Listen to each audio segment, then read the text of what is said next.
Toll collection on India's highways is back in debate. The Public Accounts Committee of Parliament has recommended sweeping reforms, calling for an end to perpetual tolling. With collections rising from just over 1,000 crore rupees in 2005 to 2006 to more than 55,000 crore rupees in 2023 to 24, questions are being raised. How long should tolls be charged? And who ensures fairness to commuters? Tolling has a statutory base. The National Highways Act of 1956 empowers the union government to levy fees for highway services, while the 2008 toll rules allow automatic 3% annual hikes plus linkage to wholesale price inflation.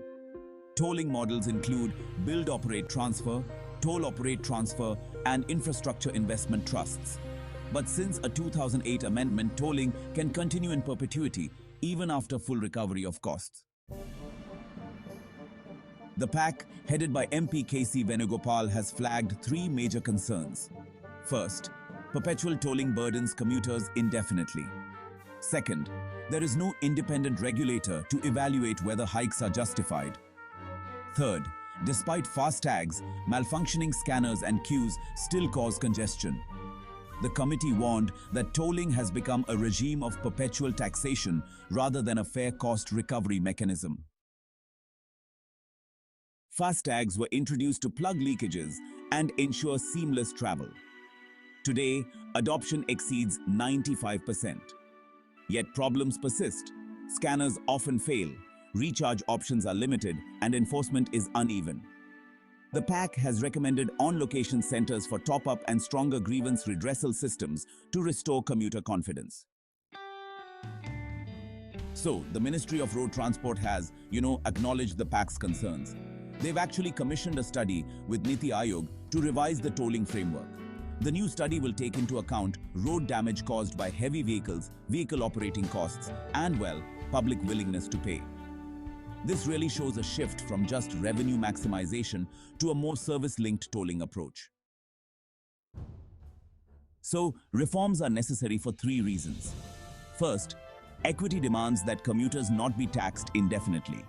Second, governance requires independent oversight to curb leakages and corruption.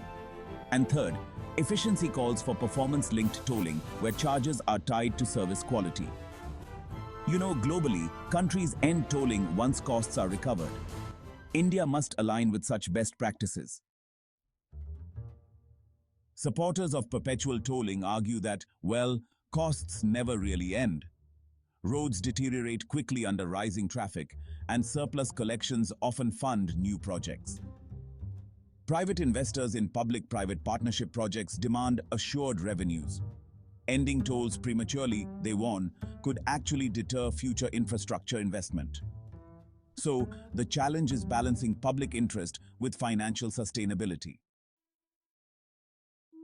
A balanced framework could include, an independent regulator like TRAI for tolls, clear time-bound recovery periods, performance-linked toll rates, and rationalized FASTag systems. Progressive user fees, charging more for heavy polluting vehicles and frequent users, can really help ensure equity. Transparency and fairness must become the pillars of India's tolling regime. Toll reforms are not just economic adjustments, but democratic imperatives.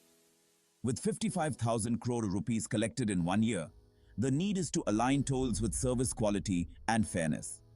For a nation aspiring to world-class infrastructure, perpetual tolling must give way to transparent, accountable, and equitable toll practices.